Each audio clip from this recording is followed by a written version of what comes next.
Watu walio wengi kwenye maisha wamejikuta wakiumia na kuumizwa na watu ambao waliwathamini na kuwajali. Hii ni kwa sababu wamewapa nafasi ya kwanza kwenye maisha yao. Alafu ubaya, wale waliowapa nafasi ya kwanza wenyewe wamewapa nafasi ya pili. Kama kuna mtu umempa nafasi ya kwanza naye akakupa nafasi ya pili, fanya mabadiliko, fanya changes, kwa sababu mwisho wa siku unakuja kuishi na sumu ambayo inayodumu, na sumu ikidumu itakuumiza muda wowote.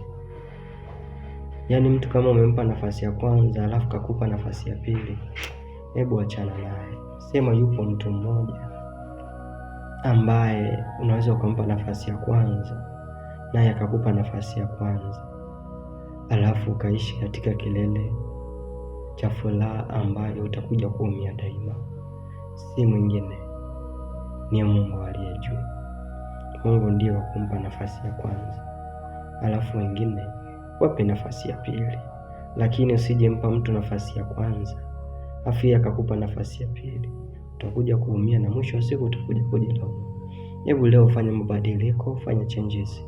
Mungu mpe nafasi ya kwanza, alafu wengine wape nafasi ya pili, na kuambia na kukuaminisha kuwa utakuja kujilaumu kwa maamuzi ambayo utayafanya.